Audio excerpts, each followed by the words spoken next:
Hi welcome to my channel cooking tasty recipe ఛానల్కి స్వాగతం అండి.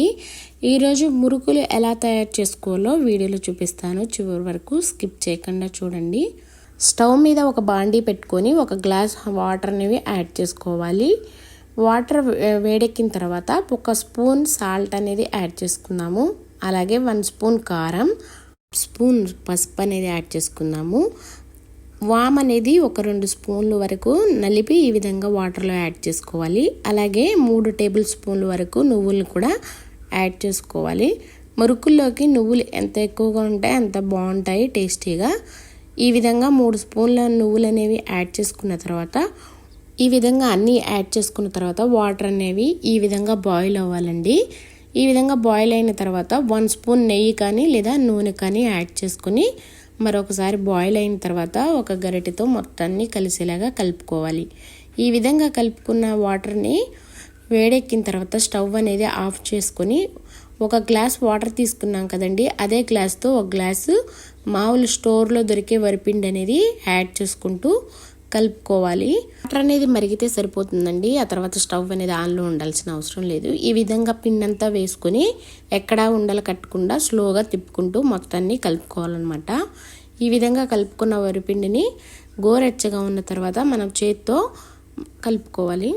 ఈ విధంగా పిండంతా మంచిగా ఉప్పు కలిసేలాగా కలుపుకోవాలి. ఎక్కడైనా ఉండలు లేకుండా మొత్తంగా కలుపుకున్న తర్వాత వాటర్ అనేవి సరిపోకపోతే ఈ స్టేజ్లో ఉన్నప్పుడు వాటర్ అనేది యాడ్ చేసుకోండి. అలాగే సాల్ట్, మీకు సరిపడా కారం అనేది కూడా టేస్ట్ చేసుకొని ఈ విధంగా కలుపుకోవాలి. మనం ఈ విధంగా కలుపుకున్న పిండికి మూత పెట్టుకొని పక్కన పెట్టుకోవాలన్నమాట. ఇలాంటి షేప్ ఉన్న చక్రాల ప్లేట్ అనేది తీసుకొని ఇప్పుడు మనం మురుకులు అనేవి ఏ విధంగా తయారు చేసుకోవాలో చూపిస్తున్నాను. ఈ విధంగా చక్రాల గిద్దెలోకి పిండి అనేది పెట్టుకొని రెడీగా ఉంచుకోవాలి. పిండి తడిపోకుండా మనం ఒక మూత పెట్టుకొని పక్కన పెట్టుకుంటూ ఉండాలి. ఈ విధంగా పిండి అనేది పెట్టుకున్న తర్వాత ఈలోపు బాండీ మీద ఆయిల్ కూడా హీట్ చేసుకొని రెడీగా ఉంచుకోవాలి. ఒక కవర్ కానీ లేదంటే ఏదన్నా ఆయిల్ కవర్ అనేది ఉంటుంది కదండి, ఈ విధంగా కట్ చేసుకొని మురుకులు అనేవి ఈ విధంగా ఒకదాని తర్వాత ఒకటి మొత్తంగా ప్రెస్ చేసుకొని పక్కన పెట్టుకోవాలి. ఒకవేళ మురుకులు అనేవి ఇరిగిపోతున్నట్టుంటే పిండిలోకి మరి కొంచెం వాటర్ అనేవి యాడ్ చేసుకొని మురుకులు నెమ్మదిగా మురుకులన్నిటిని మనం రెడీ చేసుకొని పక్కన పెట్టుకోవాలి. ఇలా తయారు చేసుకొని ఉంచుకోవడం వల్ల మురుకులు అనేవి మనం నూనెలో కాల్చుకోవడానికి త్వరగా ఈజీగా ఉంటాయి. అలాగే టైం ఎక్కువ తీసుకోదన్నమాట. ఈ విధంగా మురుకులన్నిటిని రెడీ చేసుకొని పక్కన పెట్టుకున్న తర్వాత ఆయిల్ అనేది హీట్ అయిందో లేదో చూసుకోవాలి. ఆయిల్ అనేది ఈ విధంగా హీట్ అయిన తర్వాత స్టవ్ అనేది లో ఫ్లేమ్లో పెట్టుకొని ఒక్కొక్క మురుకులు అనేవి యాడ్ చేసుకుంటూ కాల్చుకోవాలి. ఎక్కువ హీట్ పెట్టుకొని మురుకులు కాల్చుకోవడం వల్ల కలర్ అనేది చేంజ్ అవుతాయి కానీ టేస్ట్ అంత బాగుండవు. ఈ విధంగా ఒక్కొక్కటి మనం రెడీ చేసి పెట్టుకున్న మురుకులన్నిటిని వేసుకొని నీట్గా కాల్చుకోవాలి. ఎంతేనండి, ఎంతో సింపుల్గాను టేస్టీగా ఉండే మురుకులు ఈ విధంగా తయారు చేసుకోవచ్చు.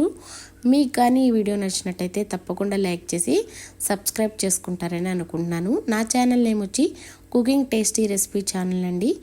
మీరు కూడా తప్పకుండా ట్రై చేసి ఎలా వచ్చాయో నాకు కామెంట్ రూపంలో తెలపండి. అన్నమాట ఇలా నెమ్మదిగా వేసుకున్న మురుకులు అనేవి నూనె ఇలా కాగుతున్నప్పుడు ఈ బబుల్స్ అనేవి ఆగిపోయిన తర్వాత మనకి మురుకులు అనేవి రెడీ అవుతాయి అన్నమాట. ఈ విధంగా మురుకులన్నిటిని ఒకదాని తర్వాత ఒకటి అన్నిటినీ కాల్చుకొని మనం మురుకులు రెడీ చేసుకోవచ్చు. ఎంతో సింపుల్గా టేస్టీగా మురుకులు అనేవి ఈ విధంగా తయారు చేసుకోవచ్చు అండి. ఈ విధంగా మురుకులు అనేవి నూనె పొంగు ఆగిపోయేంత వరకు మనం 2 వైపులా తిప్పి కాల్చుకోవాలన్నమాట. ఈ విధంగా కలర్ అనేది వస్తుంది. అంతేనండి, ఎంతో సింపుల్గా టేస్టీగా మురుకులు అనేవి తయారు చేసుకోవచ్చు. అలాగే మిగిలిన మురుకులను కూడా ఈ విధంగా కాల్చుకోవాలి. చూసారు కదండి, ఎంతో సింపుల్గాను టేస్టీగా నువ్వుల మురుకులు అనేవి ఈ విధంగా తయారు చేసుకోవచ్చు అండి. ఎంతో క్రంచీగా వచ్చాయో చూసారు కదా. మీకు కానీ ఈ వీడియో నచ్చినట్టయితే తప్పకుండా లైక్ చేసి సబ్స్క్రైబ్ చేసుకుంటారని అనుకుంటున్నాను. మీరు కూడా ట్రై చేసి మీకు ఎలా వచ్చాయో నాకు కామెంట్ రూపంలో తెలపాలని అనుకుంటున్నాను. Please do like, subscribe.